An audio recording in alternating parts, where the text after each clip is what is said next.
Hello ladies and gentlemen, and welcome to my quick thoughts on AEW Full Gear. Now, you're probably thinking to yourselves, this isn't on a Saturday night, what the fuck are you playing at?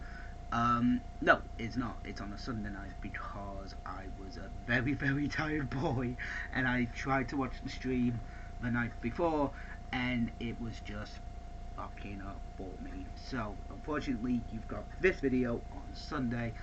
Very sorry about that, guys. So, this was looking like it was going to be a good show, and I've got to be honest with you guys. Holy crap, did it deliver! Like, this was an amazingly good show. The buy-in was Hikaru Shida and Thunder Rosa taking on Nyla Rose and Jamie Hayter. This was a really fun women's tag team match. I thought this was entertaining. It was smooth. It was really entertaining. I have to admit that one. Selena Deeb and Hikaru Shida are continuing their rivalry, which is a good thing, I have to admit, guys. And Hikaru Shida gets the win on Nyla Rose after a roll-up in the ring. So that was entertaining. Really fun, and yeah, the good guys won. First matchup was Darby Allen versus MJF. Holy crap, was this match just a great way to kick off the show, I thought.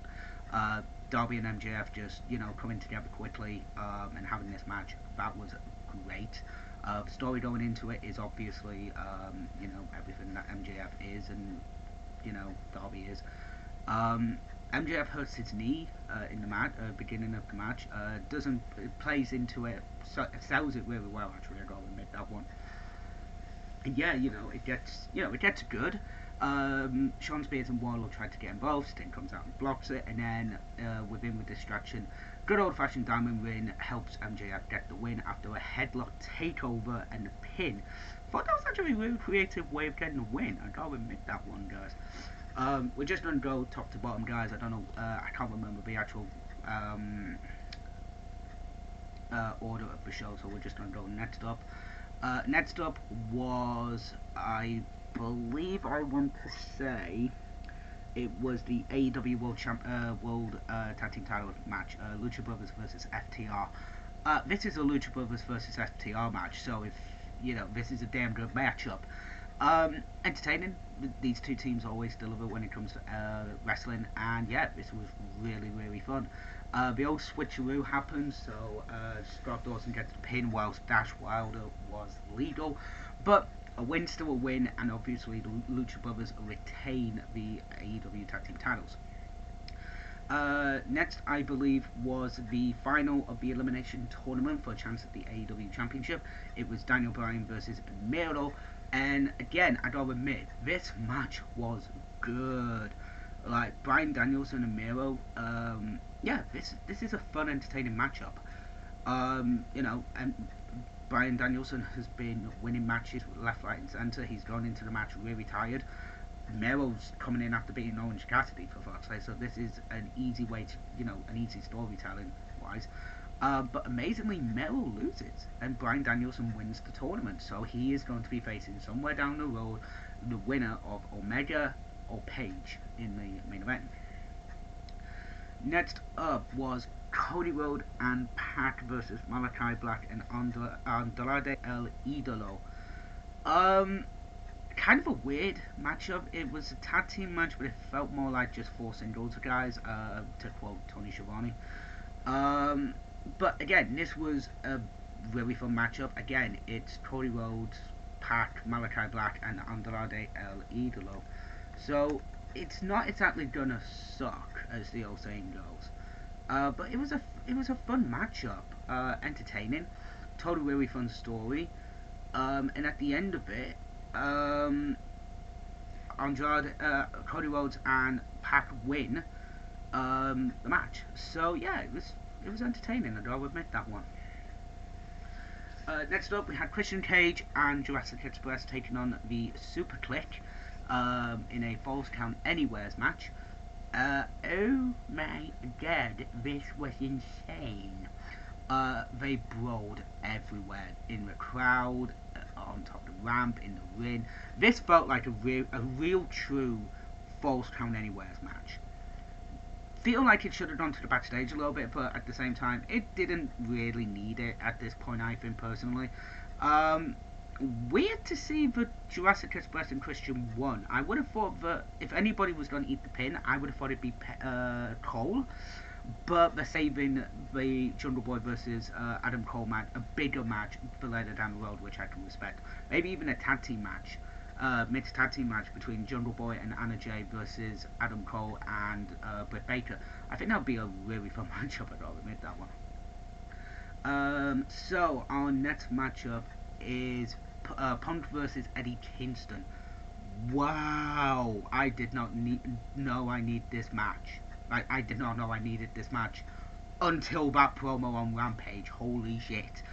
If I can have more of this, then yes, please. Do I really feel like Eddie Kinston needed to lose this match? No, I really feel like he should have won this match to kind of establish himself as more of a winning streak to a degree. But at the same time, this was entertaining. I cannot really go wrong with this match. It was just two guys going hell for leather. I do like the little nod to John Cena with the 5 minutes of doom. I have to admit, that was very funny from Punk, and Punk gets the win, obviously, with the, I believe it was the GTS, I could be wrong on that one. Then we had Britt Baker versus Ty Conti for the AEW Women's Championship.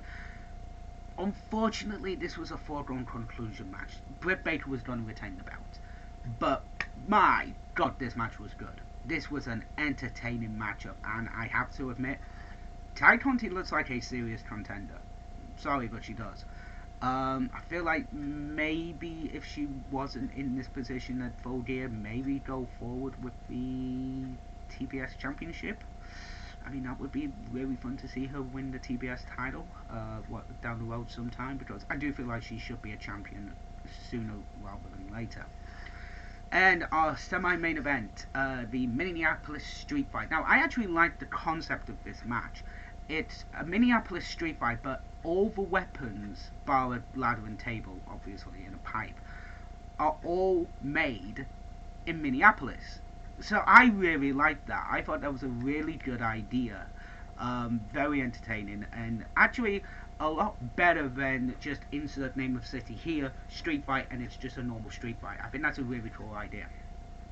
The most obvious one I can think of is the Chicago street fight between Jericho and Punk back at Extreme Rules. Oh god, 2012 I think it was, after Mania 29. I could be wrong on that one. The year, not the pay-per-view. But again, Inner Circle, so Jericho, Hager, Guevara, Santana, and Ortiz, taking on Ethan Page, Scorpio Sky, Junior Dos Santos, Ariel Arlovsky, and Dan Lambert. I have to admit, I was really entertained by this match. Like, this was a really fun matchup, I thought. It was not as quick to the point as I thought it was. It actually started off as a normal tag team match, which I thought was very entertaining, and then it got into the street, and then it broke down into a street fight. I kind of like that. I feel like that should happen a bit more with, like, tag team street fights. I think that's a really good idea, I have to admit. Somebody gets just so pissed off, they use a fucking kendo stick, and then the carnage ensures. Yeah, carnage ensures indeed. Sammy Guevara hits a beautiful swanton bomb from a big ass ladder onto Ethan Page, I believe it was. That was gorgeous. Jericho gets the win after hitting Lambert with a couple of stiff shots. Doesn't hit him with the Judas effect though, which I thought he should have done. Just a quick Judas effect, 1, 2, 3, that would have got the win. But Jericho and Inner Circle win this match, and I don't know, maybe they should have lose this match to then further the feud a little bit further, but to be fair, it was very entertaining, guys. And finally, Adam Page versus Kenny Omega for the world title. This story has been building for a long ass time in AEW, and to finally see Adam Page win the title was beautiful. I cannot believe we've got Adam Page as AEW World Champion. I think it's a really good thing, to be fair, guys. yes, it's not particularly a homegrown talent from AEW, but it's not somebody who you immediately think of deserve. He deserves the belt. It's been a story for for the past 2 years since AEW started, and kind of admit I really did like the little nod to the Dark Order running into the Target Center, and Anna Jay shoving Stu Grayson. I thought that was really funny. So that was entertaining. I don't admit that one, guys. But again, Hangman Adam Page wins with the double buttshot lariat to get the win and the AEW Championship. All in all, guys, I gotta admit, this was actually one of the best AEW pay-per-views of 2021 this year. I gotta admit that one. They've all been okay. There have been a couple of things that have been a bit weak about the shows. Revolution, the main event ending. The main event, the show was great, but the ending was a bit weak. But to be honest, this, top to bottom, this was a solid card, I've got to admit, and the matches definitely delivered, guys. I would like to see more than just one women's match on the main card, personally, because I feel like the women's division has improved a lot. Still needs a little bit of tweaking, obviously, but at the same time, it's improved a hell of a lot since they've started. But yeah, keep doing what you're doing, guys, and I have to admit, it's been bloody brilliant. So, I am going to go to bed because I am tired and I have a day off tomorrow. Hooray! Forza Horizon 5. So, I will see you, hopefully for an AEW Dynamite on Wednesday night. I will try and get an episode of the CWS uploaded this week as well, sometime. I don't know if it's going to be recorded tomorrow and uploaded maybe Thursday. I don't know. I'll try and work one out. But I will definitely have a episode uploaded for you guys this week. So, with that all being said, TTFN, ta-ta for now, stay safe, and I will see you for AEW Dynamite this Wednesday night.